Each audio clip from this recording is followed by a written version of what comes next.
네, 안녕하십니까. 디자인과 기술로 환경을 선물하다 지속가능한 패션 브랜드 몽세누 운영하고 있는 주식회사 몽세누 박준범 대표입니다.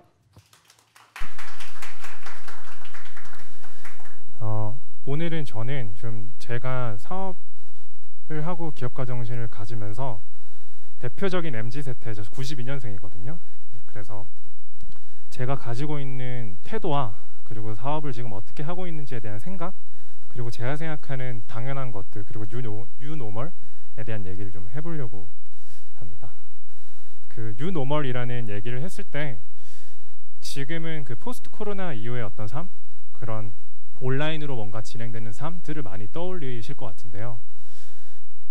뉴노멀이라고 하는 것은 시대 변화에 따라 새롭게 부상하는 사회적 표본 내지는 사회적 질서라고 생각을 합니다. 그래서 그런 관점을 제가 한번 개념을 알고 나다 보니까 저는 예전엔 제가 굉장히 특별한 사람인 줄 알았어요. 내가 특별하기 때문에 사회적 기업 같은 걸 하고 소셜 벤처를 하지 않을까? 근데 저 또한 그냥 시대 변화에 따라서 이러한 세대가 이제는 등장해야 되기 때문에 그냥 생겨난 사람이지 않을까라는 좀 큰 관점에서 저를 한번 고민해보는 시간을 최근에 가진 적이 있습니다.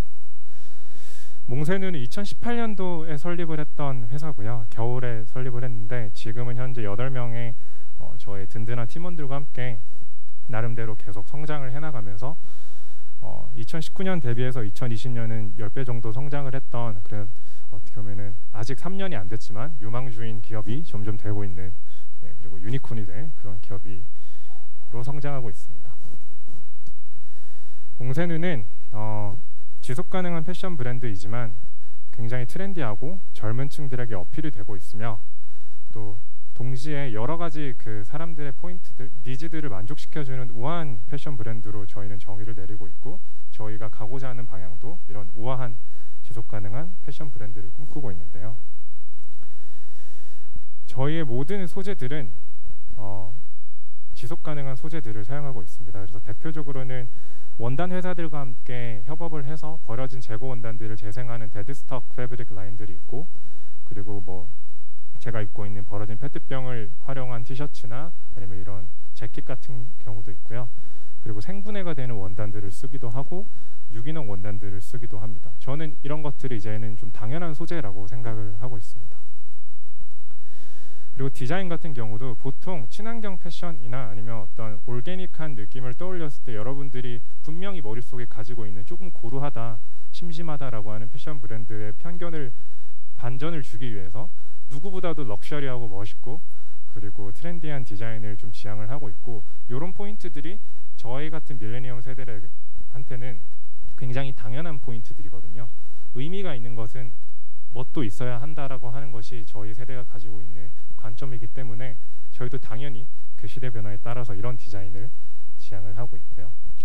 그러다 보니까 저희 타겟 자체가 좀 새로워진 것 같습니다. 굉장히 젊은 층들, 막 패션 모델들이 저희 옷을 입기도 하는데, 막 최근에는 대통령님도 저희 옷을 입고 40대, 50대 분들도 저희 옷을 입고 있어요. 그래서 이게 뭘까를 찾아보면 이것도 좀 새로운 뉴노멀 타겟인 것 같아요. 그래서 예전에는 특정 연령, 특정 어떤 스타일, 성별 이렇게 뭔가 포커싱이 되었다면 지금은 그런 게 아니라 정말 내가 의미 있는 거, 가치 있는 거에 따라서 라이프 스타일에 기반해서 제품의 고객들이 형성되는 것 같아서 이것도 저는 되게 재밌다라고 생각을 하고 있어요. 근데 그게 가능했던 이유가 저희가 그냥 단순하게 뭐 타겟층을 정해서 옷을 파는 회사를 지향하는 게 아니라 정확한 소셜 미션을 가지고 어떤 브랜드를 만들겠다. 그래서 브랜드를 형성해서 지속가능한 옷을 파는 게 아니라 지속가능한 무브먼트를 만드는데 옷을 도구로 쓰겠다라고 하는 저희의 어떤 업의 본질을 저희가 정의를 하면서부터 좀 뭔가 사업이 좀 재밌게 흘러가는 것 같습니다. 그리고 시대 변화의 흐름에 따라 지금 패션 어떤 트렌드를 보면 지속가능한 어떤 소재나 그리고 지속가능한 공정, 에코패션, 컨셔스 패션 이런 것들은 그냥 당연한 게 되고 있고, 하지만 여전히 시장에 돈은 돌고 있지 않은 그런 어떤 어떻게 보면은 좀 안타까운 실정이긴 합니다. 그런에도 불구하고 지금 많은 사람들, 특히 뭐 패스트 패션의 대명사인 H&M이나 아니면은 뭐 대기업 브랜드들이 이 시장에 참여하는 것은 진정성 있게 뭐 몇 년 전부터 이미 이런 브랜드를 하고 있는 사람의 입장에서 봤을 때는 시장을 같이 확대해주고 있고 그들이 막강한 돈을 들여서 소비자들에게 어떤 학습을 대신시켜주고 있다는 의미에서 사실 저는 그리고 저를 비롯한 서스테이너블 브랜드를 이전부터 하고 있던 사람들은 오히려 의미심장한 웃음을 짓고 있을 겁니다. 왜냐하면 기회가 왔다라고 좀 생각을 하고 있기 때문입니다. 저희가 브랜드를 형성하는 것에 그 가장 본질적인 게 그냥 리얼리티가 브랜드 아이덴티티와 이미지와 동일한 게 제일 좋다라고 생각을 하고 있어요.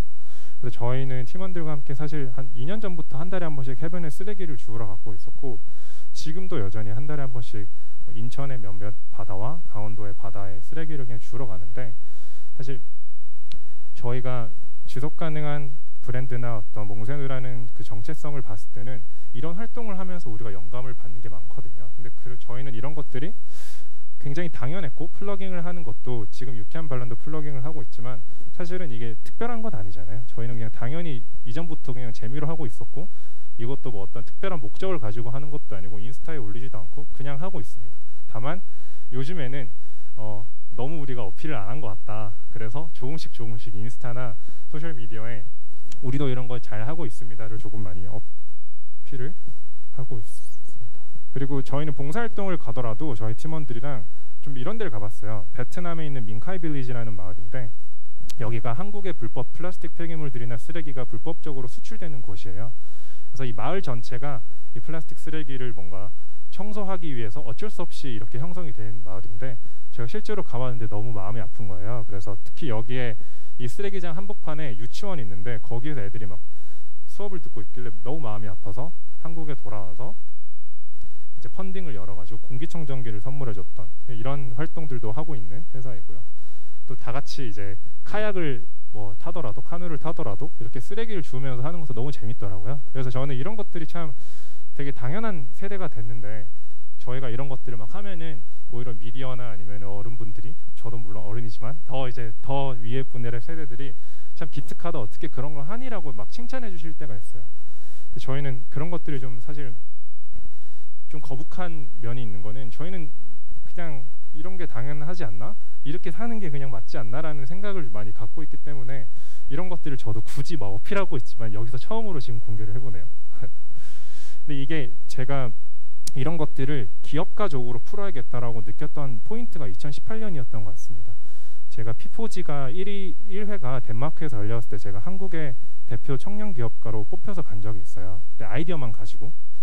근데 그때 가서 엄청나게 충격적인 것들을 많이 배웠어요. 거기 가서 관과 기관과 청년들과 학자들이 그냥 뭐 얻는 거나 바라는 거 없이 정말 자기들의 모든 재능과 네트워크를 자산화를 같이 시켜서 어떤 그 녹색 성장을 위해서 뭔가 기꺼이 아이디어를 내고 모든 인프라를 제공해 주는 거에서 저는 좀 충격을 먹었던 것 같아요. 그래서 진짜 선진화되고 되게 어떻게 보면은 지금 새로운 어떤 표준은 독점하는 게 아니라 다 같이 공유하고 나누어 가지고 함께 가는 게 진짜 멋있는 거구나에 대한 한 번을 개념을 알 수 있었고 한국에 돌아와서 아까 발표하신 팀팩트의 송윤일 대표님과 함께 이런 내추라 유니라고 하는 협동조합을 만들어서 우리도 우리끼리 힘을 합치자.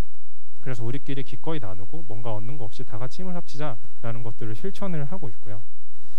또 에코캐스트라고 하는 저가 아까 쓰레기 주우러 가는 그 무브먼트 크루를 만들어서 그냥 이것도 바라는 거 없이 환경 스타트업 한 30개에서 40개 정도의 팀과 함께 뭐 파타고니아와 함께 행사를 해서 전액금 수익금을 기부한다든지 뭐 쓰레기를 치우는 활동을 해서 또 이거를 누군가한테 어떻게 하면 쓰레기를 줄일 수 있는지 그리고 쓰레기를 줄여서 작품을 어떻게 만드는지 이런 것들을 공유하는 것을 하고 있습니다. 그래서 저희 세대가 생각하고 있는 거는 재미나 의미나 그리고 퀄리티와 가치는 상충관계는 이제 아니라고 생각을 하고 둘 다 추구할 수 있고 상호 보완할 수 있는 관계라고 생각을 하고 있고요. 저 같은 세대가 가지고 있는 생각들은 꼭 저만의 생각이라고 생각을 하지 않고 실제로 제가 주변의 어떤 지인들과 함께 만나거나 관계자들과 함께 얘기를 했을 때도 다 비슷한 생각을 가지고 있는 거는 눈으로 계속 확인을 하고 있고요. 저 같은 경우는 이본 치나드 회장님 파타고니아의 창업자시죠. 이분을 보면서 자라왔고 이분의 스토리를 보면서 굉장히 감명 깊게 살아왔고 또 보얀 슬레이카 같은 창업자 오션 클린업이죠. 바다의 쓰레기를 치우는 이 스타트업, 이런 창업자들을 보면서 자라왔고, 저희 세대들은. 그리고 소셜미디어가 굉장히 발달되어서 저희는 모든 정보들, 근데 그게 이런 쓰레기가 얼마나 발생되고 있고 어떤 기업이 어떤 쓰레기를 만드는지에 대한 정보들도 저희는 빨리빨리 습득을 하고 있고요. 그리고 꼭 취업만이 답이 아니고, 그리고 꼭 어떤 전문직이 답이 아니고, 회사를 차리는 게 효율적으로 내 가치를 실현할 수 있다라고 하는 것도 학습이 되어 있는 세대고, 그게 당연하게 받아들여지는 세대거든요. 그래서 뭐 최근에 저랑 비슷한 이제 20, 30대 창업가들을 모아놓고 그 환경 도킹 토킹이라는, 저희가 환경에 대해서 그냥 우리가 어떤 태도로 우리는 환경 스타트업이나 소셜 벤처들을 해야 될까에 대한 심도 깊게 토론을 한번 한 적이 있는데, 거기서 제 발표 주제가 이거였던 것 같아요. 우리는 마지막 세대다, 이런 태도를 가져야 된다. 그래서 뭐 최근에 시스피어스라는 넷플릭스 다큐멘터리를 보면 2048년까지 바다가 깨끗해진대요. 물고기도 없고, 그냥 이게 뭐 물론 어업이라는 뭐 측면과 그리고 플라스틱 쓰레기 등등이 있겠지만 그냥 없어진대요. 근데 그러면 지금 30년도 안 남았잖아요. 그러면 우리는 진짜 MZ세대는 우리 환경을 되살릴 수 있는 진짜 마지막 세대일지도 모른다라는 생각을 우리가 안 가지면, 이러면 너무 늦는다라는 생각을 좀 진심으로 함께 공감했던 적이 있거든요. 그러면 우리는 과연 지구를 되살릴 수 있을까에 대한 고민을 저희끼리 나누고 있는데, 첫 번째로는 우리가 마지막 세대라는 진짜 사명감을 가지고, 그리고 저희뿐만 아니라 모든 인간의 이 주인 유전자에는 이제 환경을 보호하고 싶은 그 욕망과 유전자가 당연히 있잖아요. 그리고 지금 세대가, 저는 이 유쾌한 발랄이나 이런 포럼이 열리는 것도 굉장히 저는 좀 재밌다고 생각을 해요. 왜냐면 여기도 뭐 자본의 어떤 논리나 아니면 어떤 내가 개인적인 이득을 취하려고 이렇게 함께 있는 분들이 아니라, 어떻게 하면 사회적인 가치를 만들고 환경적인 가치를 만들기 위해서 같이 논의하고 또 힘을 맞대는 자리이기 때문에, 이런 시대에 살고 있는 우리들이라면은 아마도 좀 할 수 있지 않을까라는 좀 생각을 가지고 있고, 다만 이제 좀 절박하게 우리가 지구를 되살릴 수 있는 그런 세상을 만들어야 되고, 그런 게 뉴노멀이 됐으면 하는 게 저의 작지만 고민해서 나온 답입니다.